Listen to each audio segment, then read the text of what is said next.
Sorry. Hey, everybody. Welcome back to Two Comic Book Dudes.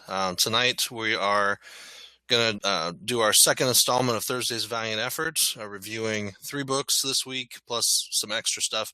Manowar 36 came out this past Wednesday, Unity number 18, and Imperium number 4. All great stuff. We also have kind of the catch-up books, so we'll have Manowar 35, Unity 17, and Imperium number 3. And as a special added bonus, we'll do Bloodshot Reborn number 1, which was pretty cool. And then even a giveaway at the end of the episode. So stay tuned. Stuff for little effort. That's right. That's what we're all about. Easy. So I'm Aaron Clutter, editor-in-chief of Comic Booked. And with me, as always, and see, now, because you're on the other side, I went like this. And I should have went this way. So it was Justin Paget, one of our staff writers. Definitely check out our channel. We've got 7 or 8 other episodes on there. One of them's like an hour long, so if you just had a whole hour of your life to waste, it could be like a radio show. You could just like turn it on and do stuff around the house. That's right, because we're really nothing to look at. I'm not anyway, but no, not pretty. And once in a while, we do something cool, but just glance over at the computer, go, oh yeah, that's nice, and then go back to listening. So that's right. That's all we ask is that it runs in the background of your life anyway. So we're just background noise. That's right. We have other column kind of shows that we do. Zenoscope, we review all of those books on Monday or for Mondays. Thursdays we do Thursday's Valiant Effort. We also have a regular comic show, and then we do unboxing videos. So we're doing Loot Crate and Geek Fuel kind of trading off until some of the other companies jump on board and start sending us boxes for free. And then we'll do their stuff as well. So that's right. I know we will promote Nerdblock's going to be sending us the... Sorry. That's right. Anybody who wants their stuff promoted, all you have to do is send it to us for free, and we'll talk about it. So we are for sale. Anyway, so we appreciate you joining us again. It's been a big comic book week. 3 books from Valiant is actually a pretty big week for them. So we'll kick things off with the obligatory image of Thursday's Valiant Effort. Oh, hey. We'll go back to the beginning. There we go. There we are. So you got a really flash preview there of what we're going to look at today. It's amazing. That's right. So Valiant's a great company. They've been around now 25 years. And, the original incarnation was back in the 90s. And they had a lot of big name artists and writers working for them. Some great characters created in that incarnation of it. Kind of shut down the end of the 90s, and then it was really dormant for probably about 10 years and then kicked off again just 3 years ago, a little over 3 years ago. So we're going into the 3rd full year now of the new Valiant, as we call it, the new Valiant universe. I've been reading Valiant books now since December of 2013 and have read every single book except for 3. There's 3 books that I haven't read now. I'm only behind by 3. But every single book that they've published since December of 2013. And I started reading the new Valiant stuff last week. So you definitely have a good contrast here. You have me, who's been doing it a while, Justin, who's just the Valiant virgin here. So that's right. Nope, not anymore. No, that's true. Last week. That's true. So this week we're going to touch on Manowar 35 and 36, continuing the Dead Hand storyline, which has been really cool. Last year in the summer, we had the Armor Hunters. Armor Hunters were these alien bounty hunter kind of people who came into the Manowar storyline and really crossed over into almost every book with some cool metallic covers and awesome stuff like that. But nice. They destroyed Mexico City, and they were ready to destroy the entire world if Eric didn't give up the armor, the Manowar armor. They had traveled across galaxies, destroying armors everywhere they went, and then pretty much cleansing the planet by just destroying all life on it whenever they found an armor because they considered it to be a contaminated world. So all of that dust is kind of settled. I don't know I guess Mexico City's rebuilding. We kind of took focus off of them at the end of the year because they were destroyed, and everybody had their time there. The Renegades went down and helped out, and XO went down and helped out, and everybody had their time doing their good deed. But then the shift was really with the new Unity Squad, because Ginger was this giant robot who was part of the Armor Hunters. And when the Armor Hunters were destroyed, she was left, and Livewire, one of the members of the Unity Squad, befriended her because she can talk to machines, and found out all about her and kind of brought her into the fold. So she became part of Unity Squad, and it's been a pretty cool addition ever since. But because she was the one who actually destroyed Mexico City, you can understand that the public has not a really good perception of her. So right. I did not know that. That makes sense. Yep. So it's been interesting. So with Dead Hand is sort of the failsafe for the Armor Hunters. It's a giant machine planet that was activated in Exo Manowar 35. Actually, I think at the end of 34. I'm sorry, 33, and then 34. We kind of saw what was going on. It's going after the Vine homeworld, and it's really just going to destroy the sun, causing a supernova that's going to wipe out all life in that entire galaxy. So pretty tough. Eric has sworn to protect the Vine homeworld, so he's headed back there in issue 35 to stop the Dead Hand in any way possible. And what ends up happening is he just really, all he can do is to help them evacuate. Yep. And he gets as many people or beings off onto ships as he can and helps them to escape. And it's not very successful. So no, it's sad because it's only like the dark side of the planet. Right. Anybody that could escape from that side were the only ones that made it off. Pretty rough. Yep. So we leave 35 really with Eric, his blood boiling, ready to just go to war with this machine world, and that leads us into 36, where he basically calls out to all of the armors that are left in the universe, and it's cool because he slips into that like a mind meld with all of the armors, where it's like the armor council. Connected consciousness. Yeah, it was really cool.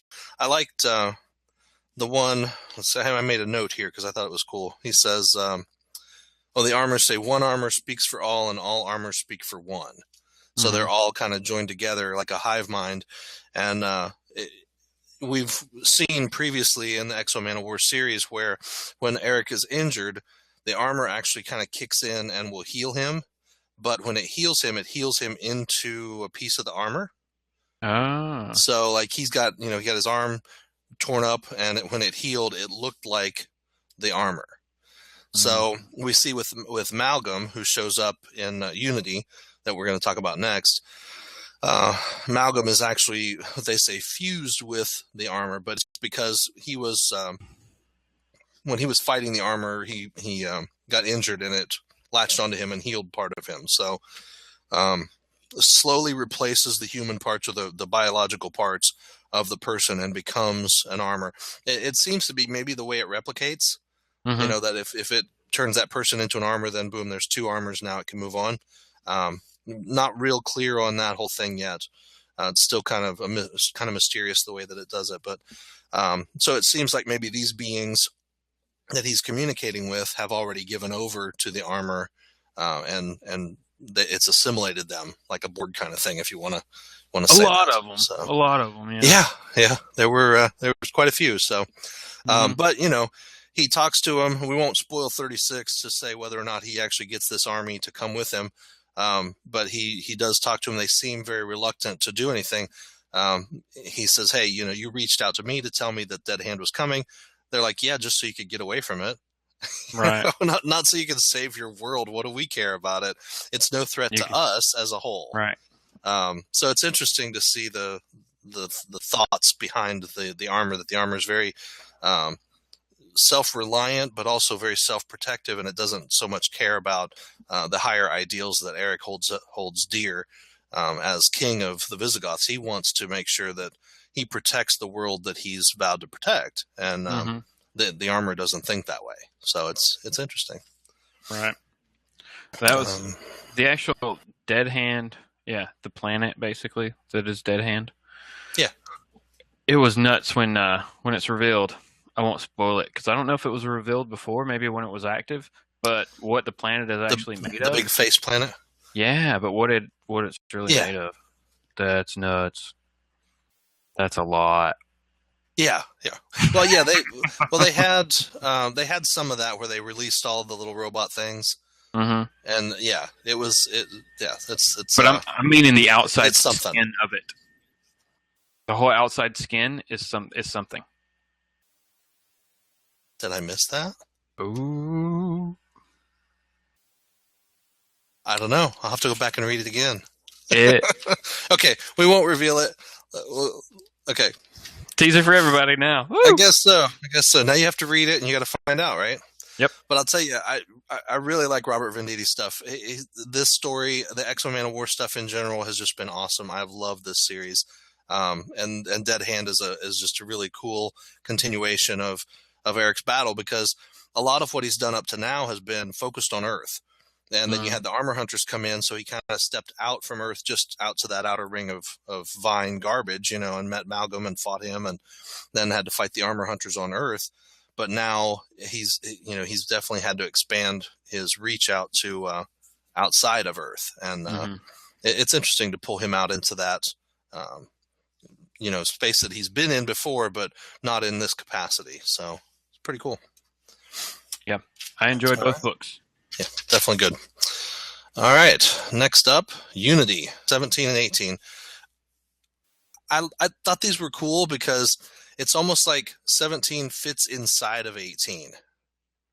If you notice that. I didn't get 7. I did not get to read 17. Oh, you didn't get to read 7. Okay. So 17 picks up partway through 18, really. Kind of when they take the break. Mm-hmm. So now they're on vacation, and it's really focused on Livewire. Amanda Meeker, who is a psyop with the ability to control computational technology. I had to write that down because I couldn't remember exactly what it was. Computational technology. So it's kind of cool because not just computers, but anything that can do anything like that, any kind of machine. So anything that's got any kind of programming. Yeah. So it's pretty neat that she's got those capabilities, and they've definitely been a big asset to the whole Unity squad. But as a young girl, she was taken. She was an orphan. She was taken by the Harbinger Corporation, and when she left there and became part of Unity, I mean, she's just never really had a real life outside of being Livewire, being who she is. And so it's hard for her in the downtime to really do anything what you consider normal, Right. She, at one point, she says, I just need to go out and get laid. So she calls this guy who she has hooked up with before, and it's not like not like you and I going out and meeting people. When she meets somebody, she can immediately hook up to the net, look up everything about their life, see all their credit history to their text on their phone to whatever. Mm-hmm. And so she knows all of his dirty secrets. The fact that he's got 3 mistresses living across the country, different places, and all this other stuff going on. Even if he is a billionaire, he's not a really solid, nice guy, even though he talks to her like, "Oh, you're the only one, and I'm going to put you up in my room. If you want to move in, you're good to move in." And she's like, "Nah, I'm done. Whatever. See you later." I've used you for what I wanted. Right. So it was interesting in that respect, because you see inside of her character a little more. I don't think we've really seen as much. I like the introspective issues when they do that kind of stuff. So Matt Kent stuff in this series has been awesome. We had 14 and 15 had Faith from the Harbinger series, part of the Renegades. And she joined up, and we talked about this in our last episode, how she kind of left because they did some things that they just weren't, weren't the heroes she expected them to be. Mm-hmm. So it's cool to see that contrast between different characters' morality, stands on morality. So right. where they actually take a stand and where they don't. Yeah, yep. So that's about it for 17. In 18, then the right off the bat, you want to talk about 18? You did read that one, right? I did. Right up. What does it do? Right off the bat, it jumps to the end, doesn't it? No, it's. Well, you're talking. Matt Palmer is there. Yeah, he's just talking about it. Major Palmer, not Matt Palmer. Major Palmer. And then we jump to Malcolm, who is being housed since the Armor Wars. Like he's basically in a prison. Yep. Sorts. They're not really being nice to him. Say that. But, to say the least, yeah. To say the least. So eventually he gets tired of that and just leaves the prison. So how he does that, I won't spoil, but was really cool. Yeah. Then, of course, we have our team Unity that's going to have to go after him. So that's the main point of this issue. Yep. Going after him. I really like that Ninjak's on this team. Yeah, I like Ninjak. It was interesting. I thought it was interesting on this issue, because Major Palmer. It's almost like watching a show. Yeah, it really was. Episode of Unity. Major Palmer is the head of the team, the hardcore team, and so with that, he comes in and he's part of this UN oversight committee, supposed to be reviewing them. So he follows along and just kind of keeps notes on the whole thing. And so you're going, what's going to happen? Is he going to shut them down because of these bad things they're doing? Or are they going to make a mistake because they're too worried about him looking over their shoulder? But it's neat the way Livewire steps up as the leader. Mm-hmm. And she's already said in 17, she talked about a little bit how you've got Eric, Exo Manowar, you've got Ninjak, and their egos let them fight back and forth for who's going to be the leader. So she's had to step up as the leader to just go, you guys, go back to your corners. I'm in charge. You're going to follow me. Right. And she's really been good in that position. So it's pretty cool. And it almost seems like,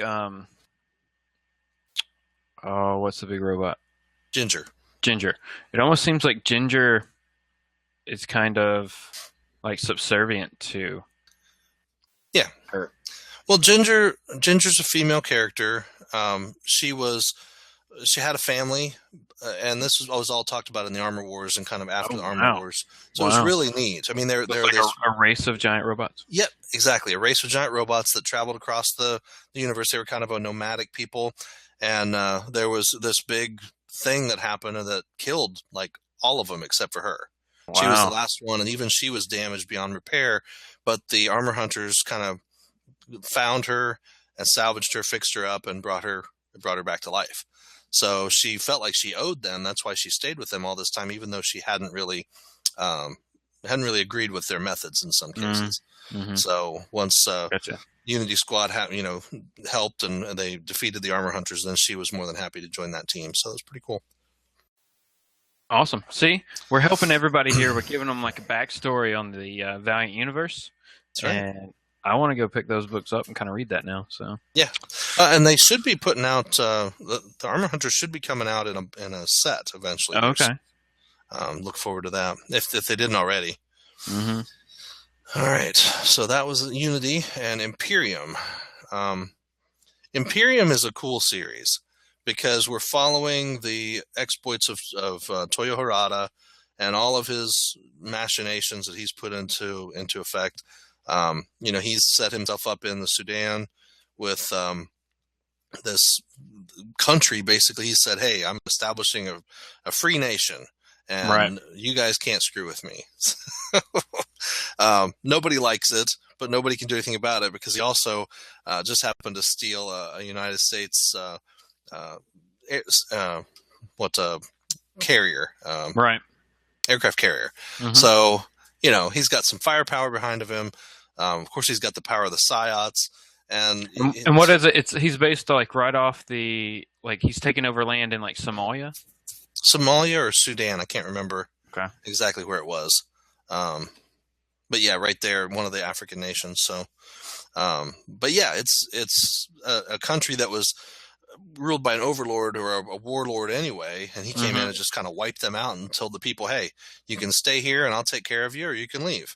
Right. And a lot of them left, but the ones that stayed, he he is building this nation up for them. He's building hospitals. He's providing everything for free that he can provide.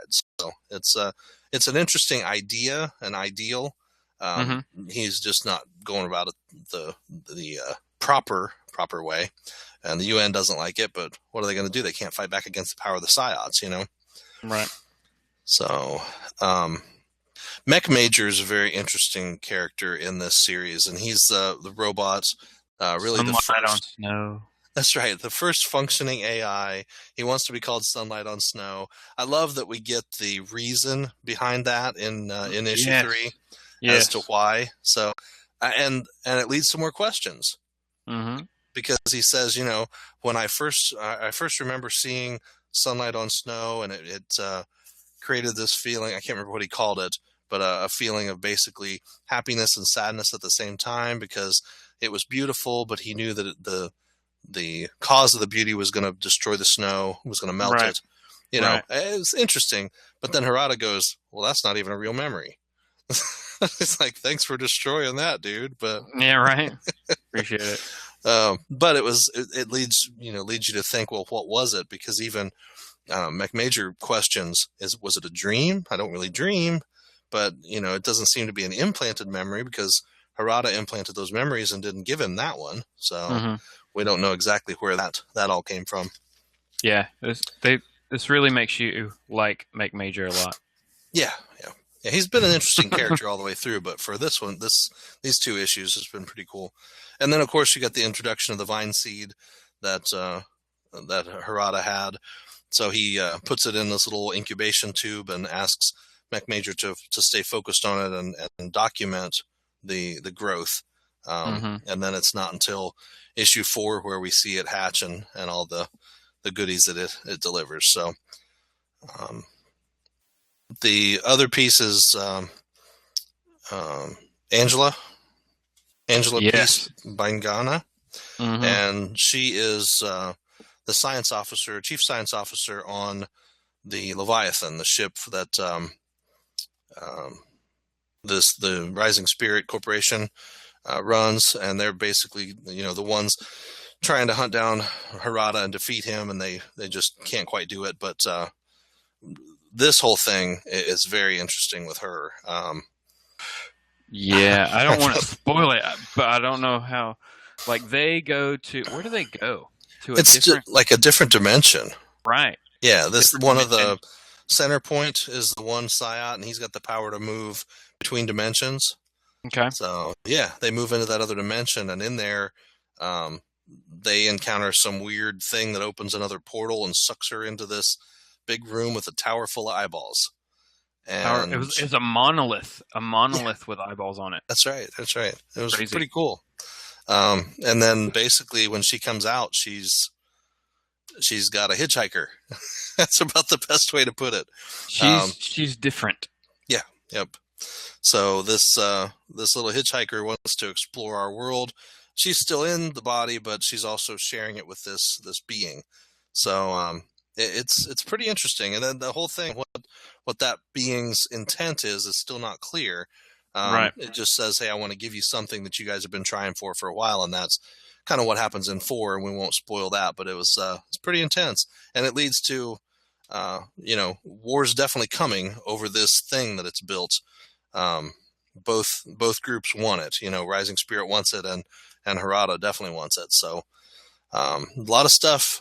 Return of a big baddie that we've seen in previous books with LV-99, the Lord Vine 99, which was sent before to kill Harada multiple times. So this the seed hatches into that, and you'll have to see how that kind of wraps up in number 4, because it doesn't turn out quite the way I expected it to turn out.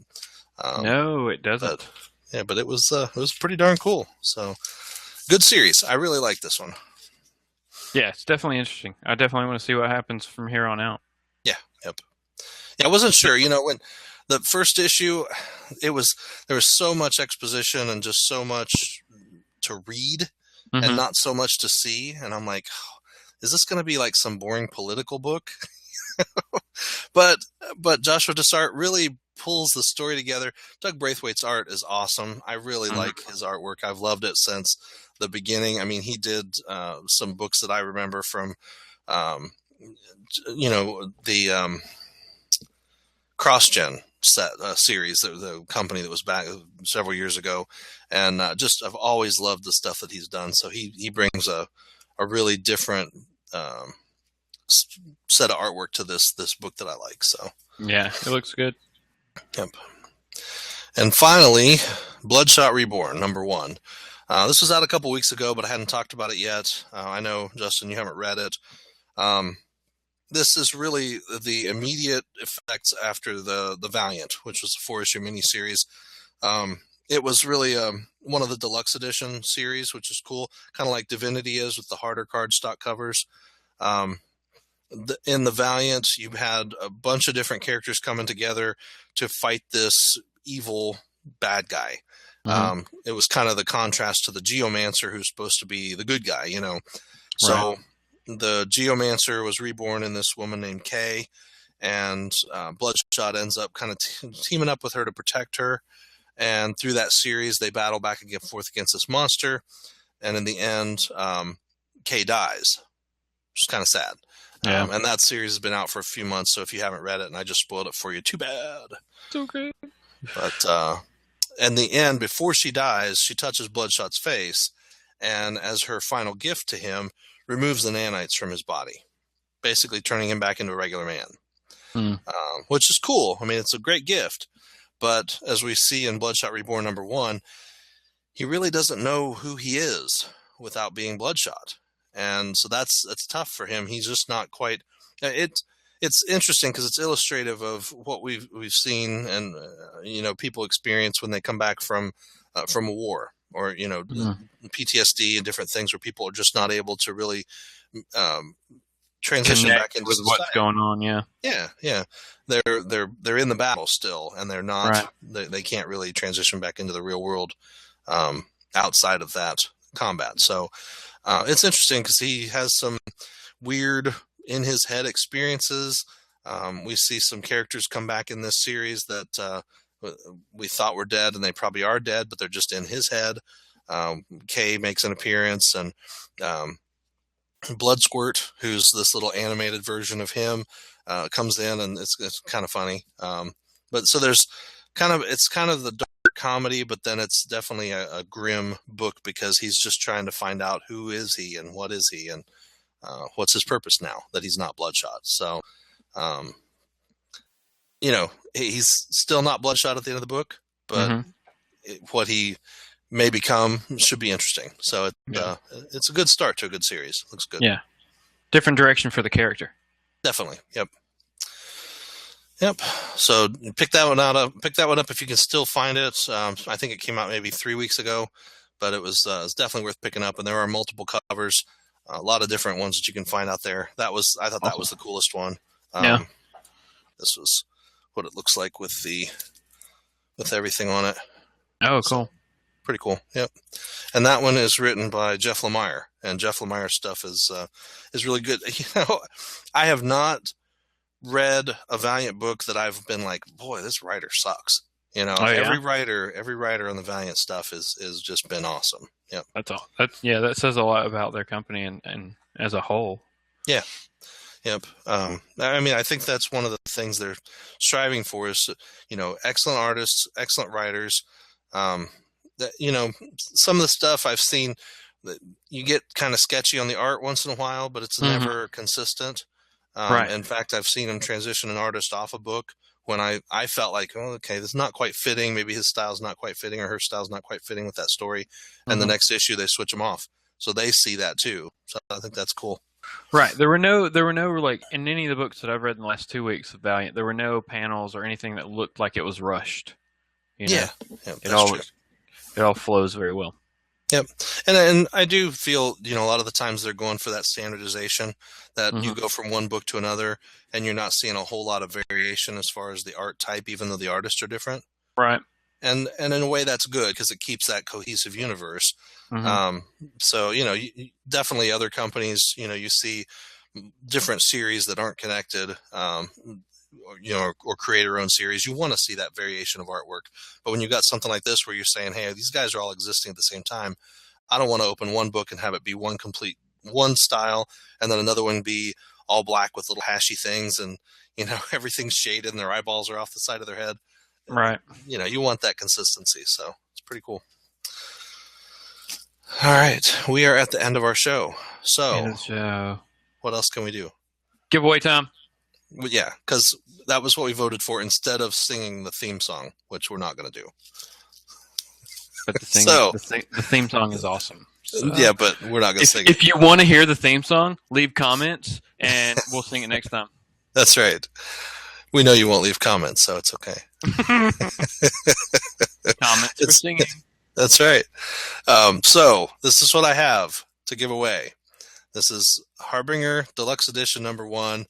It's a hardcover, heavy duty. The thing retails for $39.99. So this is a $40 book. Wow. I am going to give it to you for free. That's $0.00. So it's cool. It's a good, definitely a good giveaway. That's awesome. This covers issues 0 through 14 of Harbinger. So if you missed the first part of the series, I mean, this is really half the run. Wow. And this is a great series. I really liked Harbinger.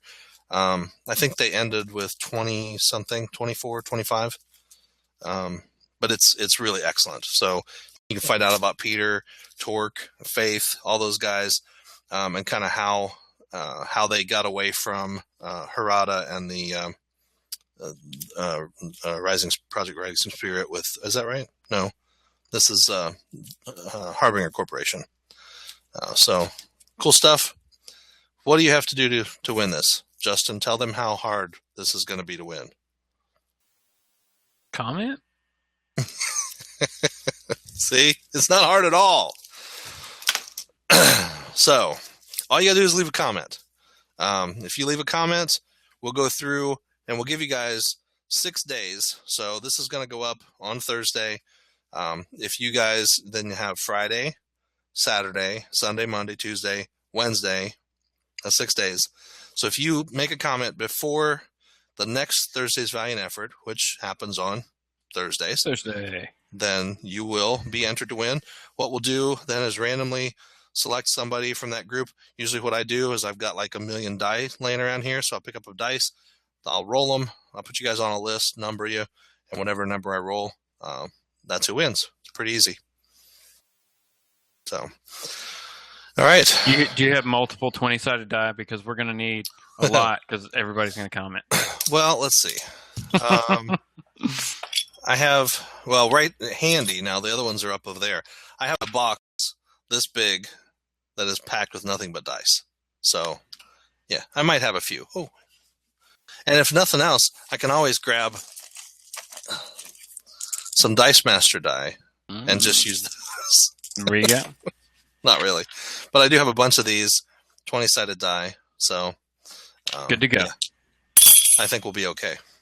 Awesome. That's it for this week. Thursday's Valiant Effort. It is a valiant effort.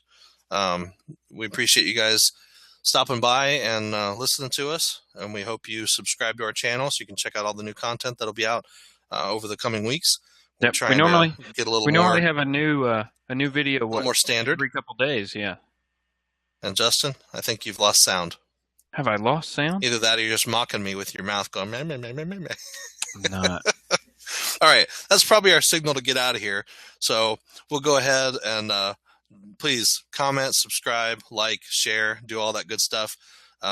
Next week, I will let Justin talk. How about that? No. All right, thanks, everybody. Thanks.